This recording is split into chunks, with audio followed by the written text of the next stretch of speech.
لیکن 4 آدمی ایسے ہیں بد نصیب جن کی مغفرت اس رات میں بھی اللہ نہیں کرتا۔ اللہ سے دعا کرو ان بد نصیبوں میں اللہ ہمیں شامل نہ فرمائے۔ ان بد نصیبوں کا نام کیا ہے آپ سن لو ان کو توجہ سے۔ السلام علیکم ورحمۃ اللہ وبرکاتہ۔ درود شریف پڑھ لیں اور نماز میں جس طرح بیٹھتے ہیں قاعدے کی حالت میں جب اتحیات پڑھتے ہیں اس طرح بیٹھیں۔ اللہ آپ کو بہت ہی قبول فرمائے۔ جو بیچ میں جگہ خالی ہیں آگے آ جائیے آپ، ماشاء اللہ۔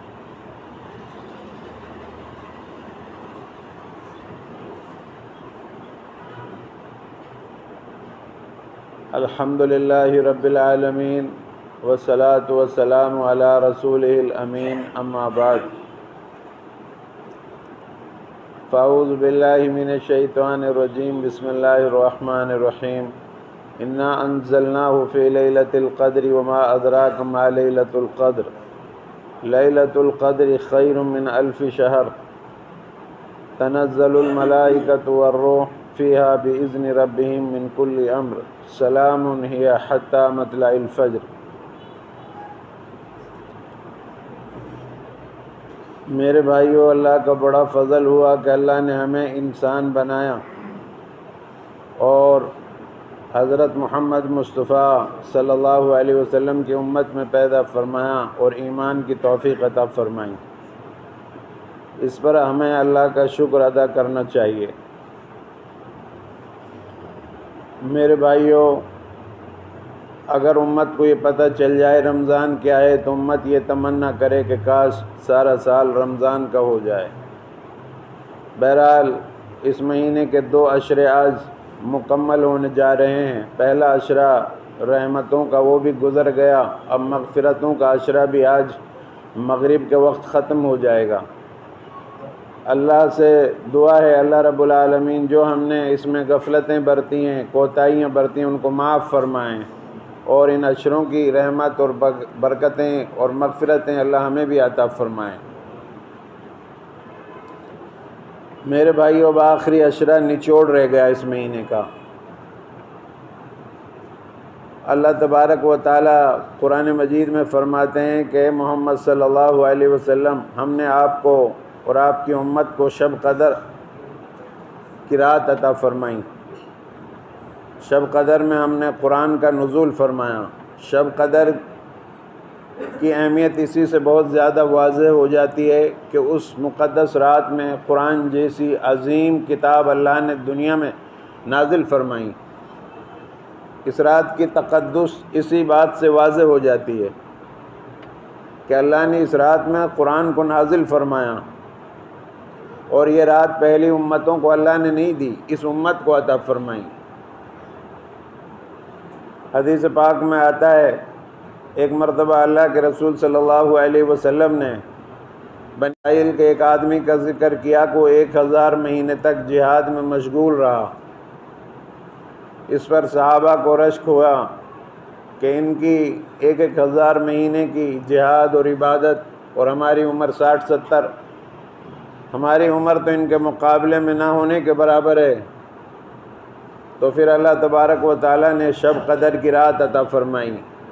ایک حدیث میں آتا ہے اللہ کے رسول صلی اللہ علیہ وسلم نے بنی اسرائیل کے 4 حضرات کا ذکر فرمایا، حضرت ایوب علیہ السلام، حضرت زکریا علیہ السلام، حضرت یوشع علیہ السلام، حضرت حزقیل علیہ السلام، کیونکہ 80 سال تک عبادت میں مشغول رہے اور ایک پل جھپکنے کے برابر بھی انہوں نے غفلت نہیں برتی۔ اس پر صحابہ کو بہت رشک ہوا کہ اللہ ہماری عبادت بھی کم، عمر بھی کم، ان حضرات کی عبادت بھی زیادہ، عمر بھی لمبی، تو ہم تو بعد میں ہی جنت میں جائیں گے۔ پھر اللہ تبارک و تعالیٰ نے یہ رات مرحمت فرمائی اور بتا دیا امت کو کہ ہمارے یہاں وقت کی کمی زیادتی کوئی معنی نہیں رکھتی، اگر ہم چاہیں تو ایک ہی رات کے دامن کو اتنا وسیع اور لمبا کر سکتے ہیں، اور ہزار مہینے تو اللہ نے بولا ہے، پتہ نہیں کتنے 1000 مہینوں سے بھی زیادہ افضل ہے یہ رات۔ انا انزلناہ فی لیلۃ القدر، ہم نے لیلۃ القدر میں قرآن کو نازل کیا۔ وما ادراک ما لیلۃ القدر، تمہیں پتہ ہے وہ کیا ہے؟ خیر من الف شہر، 1000 مہینے سے بھی زیادہ ہے۔ تفسیر کی کتابوں میں لکھا ہے کہ عربوں کے یہاں 1000 سے آگے کوئی گنتی نہیں تھی، اگر 1000 سے آگے اس زمانے میں کوئی گنتی ہوتی تو اللہ اس کو بھی ذکر کر دیتا۔ اتنی اہم اور اتنی فضیلت والی یہ رات ہے، یعنی 1000 مہینے تک آدمی عبادت کرے، اس 1000 مہینے کی عبادت ایک طرف، اور اس ایک رات میں انسان اس امت کا افراد ایمان اور احتساب کے ساتھ اللہ کے سامنے کھڑے ہو کر عبادت کر لے تو اس 1000 مہینے سے بھی زیادہ اس ایک رات کی عبادت کی فضیلت ہے۔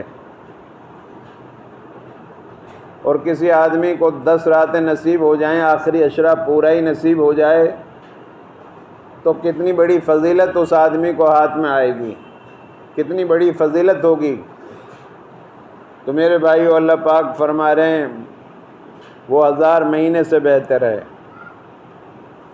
تنزل الملائکہ، اس میں فرشتوں کا نزول ہوتا ہے۔ حدیث پاک میں آتا ہے جبرائیل علیہ السلام 70,000 فرشتوں کے ساتھ زمین پر اترتے ہیں آسمان سے، اور مسجد کعبہ کے اوپر، بیت اللہ شریف کے اوپر ایک جھنڈا گاڑتے ہیں، اور مسجد نبوی اور مسجد اقصیٰ اور مسجد طور سینا کے اوپر، اور پھر جبرائیل علیہ السلام فرشتوں کو حکم فرماتے ہیں کہ آج کی رات سارے کے سارے فرشتے زمین پر پھیل جاؤ، اور کوئی گھر چھوٹا ہو یا بڑا ہو، کوئی آدمی جہاں بھی ہو عبادت کر رہا ہو، نماز میں، دعا میں، ذکر میں مشغول ہو، اس امت کا ایمان والا اس کے پاس جاؤ، اس سے مصافحہ کرو اور ان کی دعاؤں پر آمین کہو۔ یہ سلسلہ صبح تک چلتا رہتا ہے۔ جب صبح ہو جاتی ہے، اذان ہو جاتی ہے، صبح صادق ہو جاتی ہے، تو اب فرشتے جبرائیل اپنے فرشتوں کو، جماعت کو حکم دیتے ہیں کہ اے فرشتوں کی جماعت، اب کوچ کرو اور واپس چلو آسمانوں۔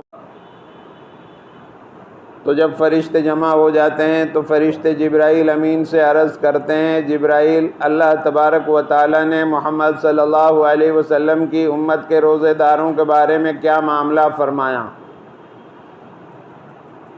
تو جبرائیل علیہ السلام بتاتے ہیں اللہ تبارک و تعالیٰ نے سب کو معاف کر دیا،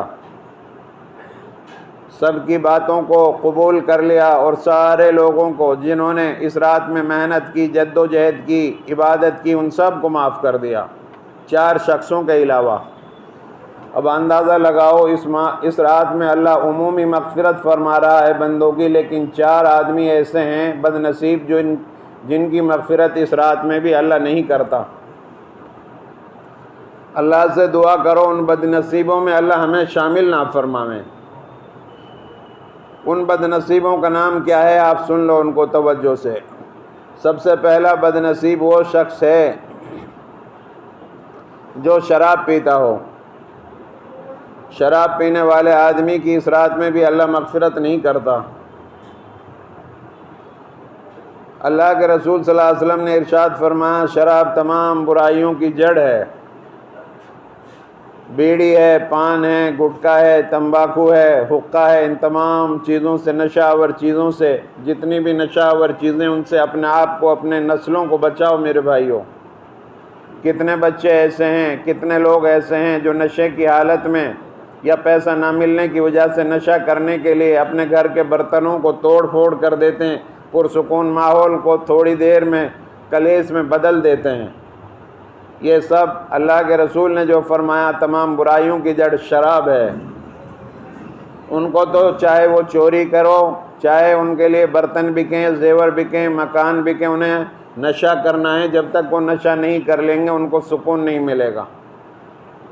اگر ہم اپنے اولاد کی تربیت صحیح کریں اور ان کو مسجدوں کا راستہ دکھائیں، جس طرح پیدا ہونے کے لیے ہر آدمی فکر مند ہوتا ہے میرے لڑکا نہیں ہوا، میرے بچے نہیں ہو رہے، جس طرح ہم اولاد کی فکر کرتے ہیں اسی طرح ان کی تعلیم و تربیت کی فکر کریں۔ پیدا کرنے کے بعد ایسے ہی چھوڑ دینا، محلے والوں کو پریشان کرتے رہو، پڑوسیوں کو پریشان کرتے رہو، یہ بھی ہمارے لیے عذاب کا سبب بنے گا۔ یہی اولاد اگر نیک ہوگی تو لوگوں کو فائدہ پہنچائے گی، تو اس کا ہمارے لیے اجر اور ثواب بھی ملے گا۔ بہرحال ایک بد نصیب آدمی وہ ہے جو شراب کا عادی ہے، دوسرا بد نصیب وہ ہے جس کی شب قدر کی رات میں مغفرت نہیں ہوتی، جو ماں باپ کا نافرمان ہے۔ حدیث پاک میں آتا ہے کوئی آدمی اپنے باپ کو محبت بھری ایک نظر ڈالتا ہے تو اللہ اس کو ایک حج مقبول کے برابر ثواب عطا فرماتا ہے۔ اگر کوئی آدمی دن میں 100 مرتبہ اپنے باپ کے اوپر محبت کی نظر ڈالے تو 100 حج مقبول کے برابر اللہ اس کو ثواب عطا فرمائے گا۔ کوئی آدمی اپنی ماں کی موت کے بعد اس کے ثواب بخشنے کے لیے بیت اللہ شریف کا طواف کرتا رہے 80 سال تک، تو 80 سال کا طواف کا ثواب پہنچاتا رہے اپنی ماں کی روح کو، تو اس ایک آہ کا حق ادا نہیں کر سکتا 80 سال میں جو اس کی ماں نے اس کی ولادت کے وقت تکلیف اٹھائی تھی اور آہ بھری تھی۔ رسول پاک علیہ الصلوۃ والسلام صحابہ کو سمجھا رہے ہیں، ایک عورت آتی ہے، آپ اس کو دیکھ کر کھڑے ہو جاتے ہیں اور اپنی رومال یا چادر اتار کر اس کے قدموں میں ڈال دیتے ہیں۔ صحابہ پوچھتے ہیں کہ یہ کون خاتون ہے جس کے لیے نبی صلی اللہ علیہ وسلم نے اپنی چادر یا رومال اتار کر اس کے قدموں میں ڈال دی؟ تو نبی علیہ الصلوۃ والسلام نے ارشاد فرمایا، یہ حلیمہ سعدیہ رضائی ماں ہے میری، جس نے بچپن میں مجھے دودھ پلایا تھا۔ آپ اندازہ لگاؤ، ایک رضائی ماں کا نبی کی نظر میں اتنا بڑا احترام ہے تو حقیقی ماں کا کتنا بڑا احترام ہوگا، کوئی ناپ نہیں سکتا کسی پیمانے کے ساتھ۔ اگر ہم چاہتے ہیں ہماری مغفرت ہو جاوے تو ہم اپنے ماں باپ کو راضی کریں۔ ماں کے قدموں کے نیچے جنت ہے، باپ جنت کا دروازہ ہے۔ ماں باپ راضی ہیں تو اللہ راضی ہے، ماں باپ ناراض ہیں تو اللہ بھی ناراض ہے۔ تو یہ بد نصیب آدمی ہے جو ماں باپ کو ستاتا رہتا ہے، ماں باپ کا نافرمان، اس کی مغفرت شب قدر کی رات میں بھی نہیں ہوتی۔ ایک تو شراب کا عادی، دوسرا ماں باپ کا نافرمان، ان دونوں کی مغفرت نہیں ہوتی۔ تیسرا وہ آدمی جو رشتوں کو توڑنے والا ہے۔ اللہ تبارک و تعالیٰ قرآن میں رشتوں کو جوڑنے کا حکم دیتے ہیں۔ اے لوگو، اللہ سے ڈرو رشتوں کے بارے میں۔ جو آدمی رشتے توڑتا ہے، رشتہ چاہے چچا کا ہو، چاہے بھتیجے کا ہو، رشتہ چاہے باپ کا ہو، بیٹے کا ہو یا ماں بیٹی کا ہو، رشتے جو ہوتے ہیں ان کو توڑنے کی کوشش نہ کرو۔ جو لوگ رشتے توڑتے ہیں اللہ ان سے اپنا تعلق توڑ لیتا ہے، جو رشتوں کو جوڑتے ہیں اللہ ان سے اپنا تعلق جوڑتا ہے۔ رشتے ناتوں کو توڑنے والوں کی اللہ اس رات میں، اہم رات میں، مقدس رات میں مغفرت نہیں فرماتا۔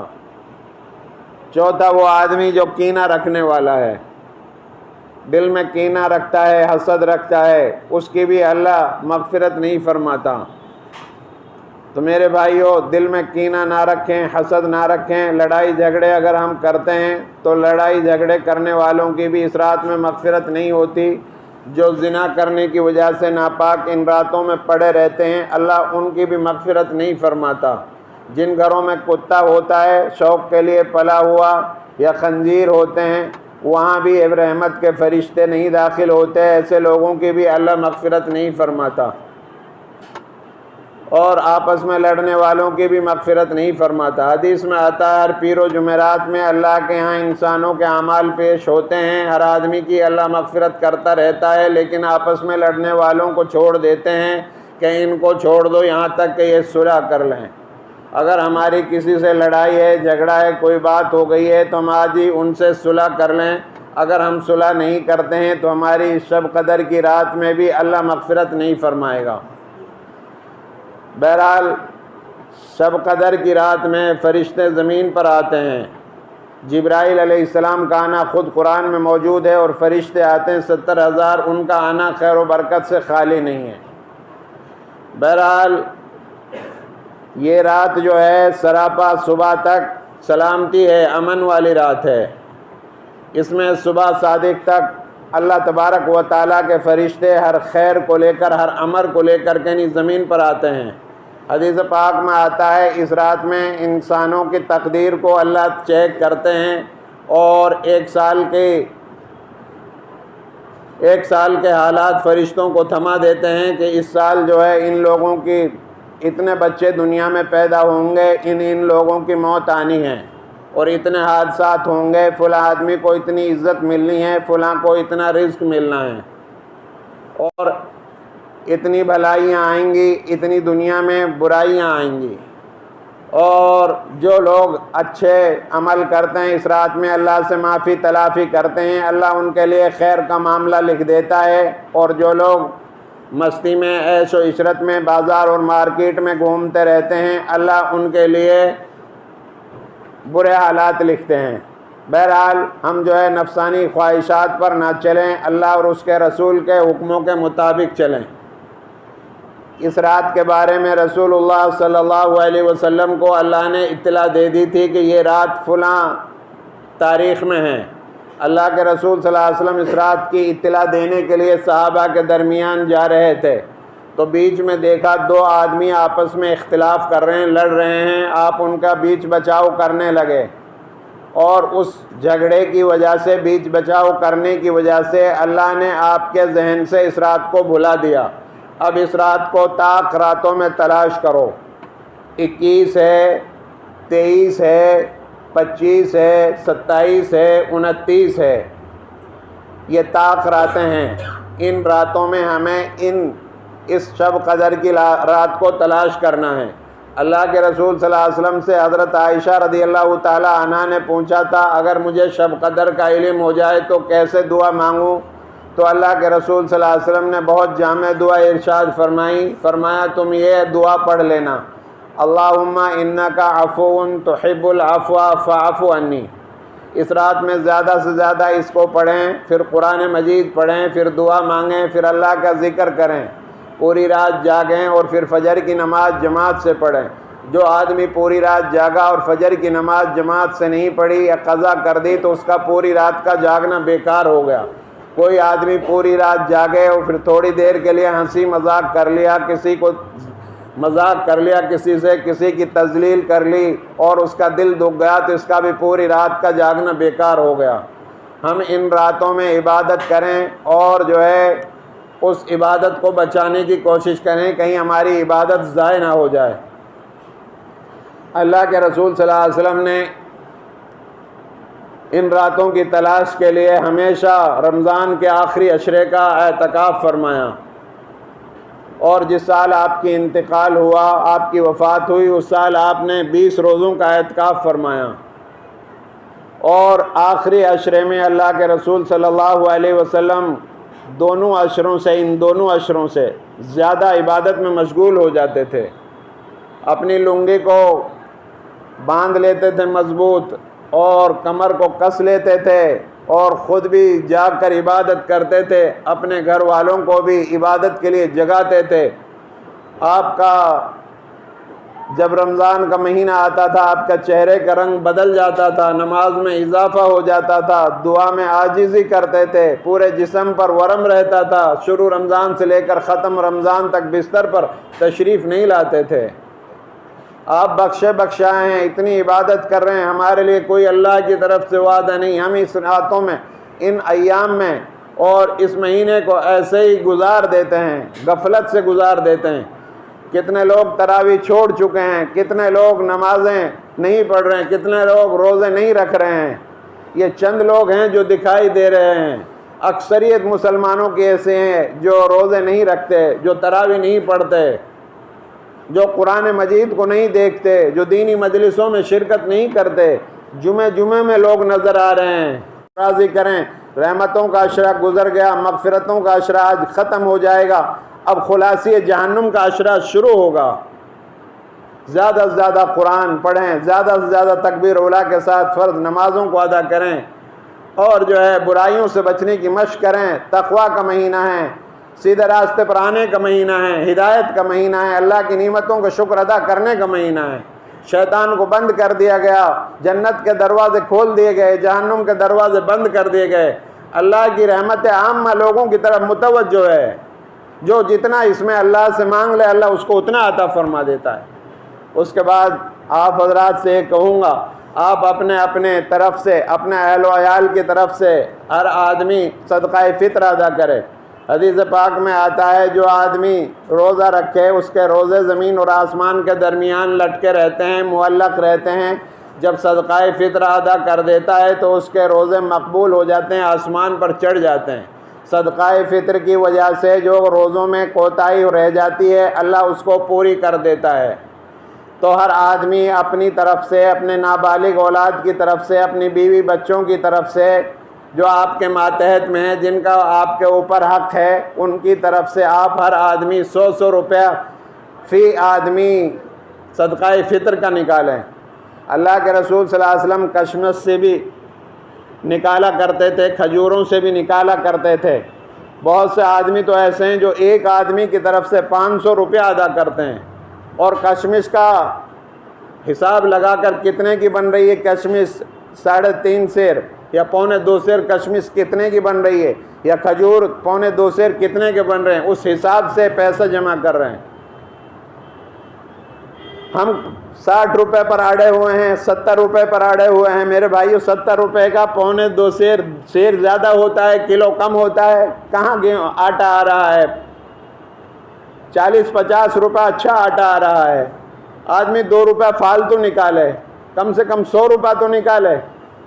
بہرحال صدقہ فطر ہم لوگ اپنی اہل و عیال کی طرف سے ادا کریں، اور کوئی بچہ اگر عید کے دن بھی پیدا ہوا ہے اس کا بھی صدقہ فطر ادا کیا جائے گا۔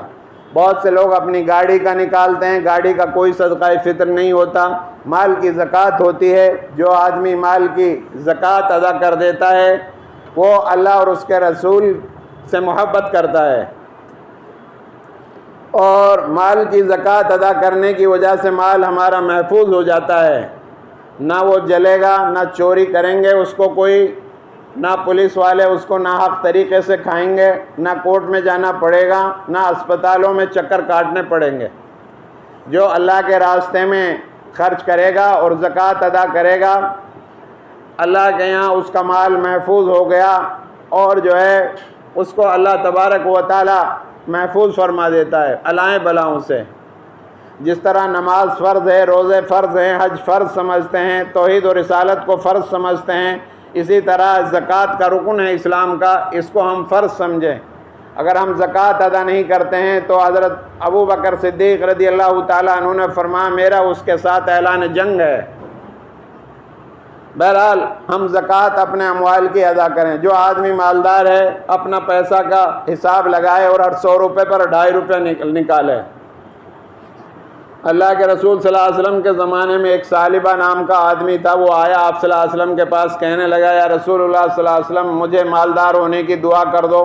اللہ کے رسول نے فرمایا ثعلبہ تم اسی حال میں بیٹھ۔ تراویح کی نماز میں دیکھیے کتنے لوگ ہوتے ہیں، سب نے ترک کر دی، جبکہ تراویح کے ایک سجدے پر 1,500 نیکی اللہ عطا فرماتا ہے، اور ایک جنت میں درخت لگاتا ہے جس کی ایک شاخ ایسی ہے لمبی کہ اگر اس کے نیچے سے 100 سال تک تیز رفتار گھوڑا دوڑائے تو ایک شاخ ختم ہو، اور کتنی شاخیں اللہ اس پیڑ میں لگاتا ہے۔ بہرحال ہمیں ان راتوں کو غفلت سے اور ان ایام کو غفلت سے نہیں گزارنا ہے، اپنا احتساب کرنا ہے، کیا ہم نے اس رمضان میں پایا، کیا کھویا۔ اللہ نے یہ مقدس مہینہ عطا فرمایا، پتہ نہیں آئندہ سال رمضان کا مبارک مہینہ نصیب ہو کہ نہ ہو، ہمیں اس میں عبادت کثرت سے کرنی چاہیے۔ بہرحال حدیث میں آتا ہے کوئی آدمی ایک دن کا بھی اعتکاف کرے ایمان کے ساتھ، احتساب کے ساتھ، اس ایک دن کا اعتکاف کی برکت سے اللہ اس کو جہنم سے 2 خندقوں کے فاصلے کے برابر دور کر دیتا ہے۔ ہر خندق کا فاصلہ زمین اور آسمان کے فاصلے سے کہیں زیادہ ہے۔ جب ایک دن کا اعتکاف کرنے سے جہنم سے بندہ اتنی دور کر دیا جاتا ہے تو پورے آخری عشرے کا اعتکاف کرنے والا جہنم سے کتنی دور ہوگا، یعنی جہنم میں جا ہی نہیں سکتا۔ تو میرے بھائیو اگر ہم اپنی آخرت کے بارے میں فکر مند ہیں، قبر کو بنانا چاہتے ہیں تو آخری عشرے کا اعتکاف کے لیے تیار ہو جاؤ۔ آج غروب سے پہلے مغرب کی اذان سے پہلے اپنا بستر نہا کر غسل کر کے اچھا کپڑے پہن کر ایک عشرے کے لیے مسجد میں آ جاؤ۔ معتکف کی مثال ایسی ہے جیسے کسی کے چوکھٹ پہ جا کر بیٹھ جانا کہ جب تک میری مانگ پوری نہیں ہوگی نہیں ہٹوں گا۔ مرد اپنے مساجد میں اعتکاف کریں جہاں جمعہ اور جماعت کی نظم ہو، اور عورتیں اپنے گھر کے کونے کو منتخب کر لیں، وہ بھی اعتکاف کر سکتی ہیں۔ اور اعتکاف کرنے والے کو اللہ اتنا ثواب عطا فرماتا ہے جیسے 2 حج اور 2 عمرے اس نے کر لیے ہوں اور وہ بھی اللہ کے یہاں مقبول ہو گئے ہوں۔ میرے بھائیوں، ان چیزوں کی نبی پاک علیہ الصلاۃ والسلام کے ارشاد کی قدر وہی لوگ کرتے ہیں جن کے دلوں میں نبی علیہ الصلاۃ والسلام کے ارشادات کی وقت ہوتی ہے، ورنہ یہ ہر سال مسائل اور بیان ہوتے ہیں، سنتے رہتے ہیں، کان سے نکالتے رہتے ہیں۔ اگر کوئی آدمی عملی قدم اٹھاتا ہے تو اس کے لیے اللہ اجر عطا فرماتا ہے۔ بہرحال آخری عشرے کا اعتکاف کیا اللہ کے رسول صلی اللہ علیہ وسلم نے، اور جس سال آپ کا انتقال ہوا اس سال آپ نے 20 روزوں کا اعتکاف فرمایا اس مہینے میں۔ تو ہم اعتکاف کا اہتمام کریں۔ شب قدر کی تلاش کے لیے، عبادت کرنے کے لیے اعتکاف بہت بہترین عمل ہے۔ ہم جو ہے شب قدر کی راتوں میں جاگنے کے لیے اعتکاف کا عمل اپنائیں، اور جو ہے ہر آدمی عبادت میں مشغول ہو، بازار اور مارکیٹوں میں نہ جائیں، اور اللہ سے اپنی حالات کے لیے، اپنے محرومین کے لیے، اپنے لیے، اے اللہ ہمارے فیوچر اور مستقبل میں کوئی ناگہانی مصیبت نہ آئے، حادثات نہ آئیں، ہماری روزی میں برکت دے، ہمیں عزت دے۔ روزانہ اعلان ہو رہا ہے کوئی خیر کا تلاش کرنے والے آگے بڑھ، اور ہے برائی کا تلاش کرنے پیچھے ہٹو، برائی کر رہے ہو ختم کر دو یہ برائی۔ روزانہ اعلان ہوتے ہیں، ہے کوئی مغفرت چاہنے والا، ہے کوئی توبہ کرنے والا، ہے کوئی پریشان حال، اس کی پریشانیوں کو میں دور کر دوں۔ اللہ کے فرشتے آواز دیتے ہیں۔ بہرحال ہم شب قدر کی راتوں میں عبادت کریں اور اعتکاف کا اہتمام کریں۔ بہت ہی قلیل سا وقت اب باقی رہ گیا ہے، اور اس قلیل سے وقت میں زیادہ سے زیادہ اللہ کو، اس نے بہت زیادہ آپ سے منت سماجت کی، پھر آپ نے دعا کے لیے ہاتھ اٹھائے، وہ آدمی مالدار بن گیا۔ اب جو آدمی 5 نمازیں مسجد نبوی میں پڑھ رہا تھا، اب اس کے پاس بہت ساری بھیڑ و بکری آئی، مالدار ہو گیا، تو وہ جو ہے مسجد نبوی سے باہر نکل کر جنگل میں مدینہ کے وہاں جا کر رہنے لگا۔ اب اس کی 2 ہی وقت کی نماز ہو رہی تھی، پھر اور بھیڑ بکریوں میں اضافہ ہوا تو وہ 2 نمازیں بھی چھوٹ گئی مسجد نبوی سے۔ اب وہ باہری جنگل میں رہنے لگا۔ جب سال پورے ہو گئے تو اللہ کے رسول صلی اللہ علیہ وسلم نے اپنے قاصدوں کو مدینہ کے آس پاس جو قبائل رہتے تھے ان قبیلوں میں بھیجے کہ جاؤ زکوٰۃ کا مال وصول کر کے لاؤ۔ تو جتنے قبائل تھے سب نے زکوٰۃ ادا کی خوش دلی کے ساتھ۔ ثعلبہ کے پاس اللہ کے رسول صلی اللہ علیہ وسلم کے قاصد پہنچے اور ان سے کہا کہ تم بھی زکوٰۃ دو۔ اس نے کہا یہ تو مجھے ٹیکس سے معلوم ہوتا ہے، جب مال آتا ہے تو انسان اس طرح بھولتا ہے۔ اللہ کے رسول سے دعا کرا کر آیا کہ مجھے مالدار ہونے کی دعا کر دو، پھر جب زکوٰۃ دینے کا وقت آیا تو کہنے لگا یہ تو ٹیکس معلوم ہوتا ہے، میں ابھی نہیں دے رہا، بعد میں سوچوں گا۔ آپ صلی اللہ علیہ وسلم کے آدمی سب کی زکوٰۃ لے کر مدینہ منورہ میں آئے اور ثعلبہ کے بارے میں بتایا، اس نے تو یہ کہا ہے۔ پھر اللہ کے رسول صلی اللہ علیہ وسلم اس سے ناراض ہو گئے۔ صحابہ نے جا کر ثعلبہ کو بتایا کہ تجھ سے اللہ کے رسول صلی اللہ علیہ وسلم ناراض ہیں۔ اللہ کے رسول صلی اللہ علیہ وسلم کے پاس ثعلبہ آیا اور کہنے لگا یہ مال لے لیجئے، میری زکوٰۃ کا مال ہے۔ اللہ کے رسول صلی اللہ علیہ وسلم نے اس کا مال لینے سے انکار کر دیا۔ وہ بہت دہاڑ دیتا رہا اور روتا رہا، چیختا رہا۔ اللہ کے رسول ناراض ہو گئے، اس کا مال نہیں لیا۔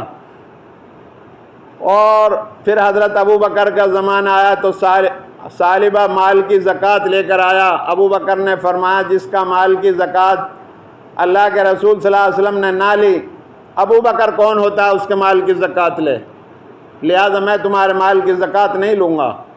حضرت عمر کے زمانے میں بھی آیا تھا وہ مال لے کر، حضرت عمر نے بھی یہ کہہ کر انکار کر دیا تھا کہ جس کے مال کی زکوٰۃ اللہ کے رسول صلی اللہ علیہ وسلم نے نہ لی، ابو بکر میرے بھائی نے نہ لی، تو عمر کون ہوتا ہے جو اس کی مال کی زکوٰۃ لے؟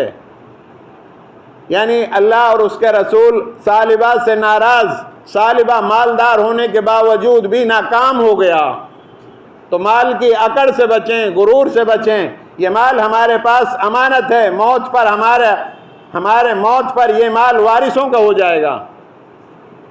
اپنا مال تو وہی ہے جو آپ نے کھا لیا، پہن لیا، خرچ کر دیا، باقی آپ کی موت پر، آپ کی آنکھ بند ہونے پر یہ وارثین کا مال بن جائے گا۔ اس لیے اپنی قبر میں عذاب سے محفوظ ہونے کے لیے مال کی زکوٰۃ ادا کریں۔ جو مال کی زکوٰۃ ادا نہیں کرتے، قیامت کے روز ان کے گلے میں یہی مال سانپ کی شکل بن کر اس کو نوچے گا اور کہے گا میں تیرا وہی مال ہوں جس کو تو جمع کر کر کے جوڑ کر گن کر رکھا کرتا تھا۔ جو آدمی جتنی حیثیت رکھتا ہے اس مہینے میں اتنا زیادہ خرچہ کرے اور غریبوں کو افطار کرائے، کپڑے کا انتظام کرے، مسکین اور فقیروں کا انتظام کرے، لیکن پیشہ ور فقیروں کو نہ دیں۔ جو آپ کے محلے میں، رشتہ داروں میں اپنے لوگ ہیں، غریب ہیں، ان کا خیال رکھیں، پیشہ ور لوگوں سے بچنے کی کوشش کریں۔ بہرحال اس طریقے سے ہم جو ہے اس مہینے کی عبادت کا اہتمام کریں۔ اللہ سے دعا ہے اللہ رب العالمین ہم سب کو ان باتوں پر عمل کرنے کی توفیق عطا فرمائیں۔ وآخر دعوانا ان الحمد للہ رب العالمین۔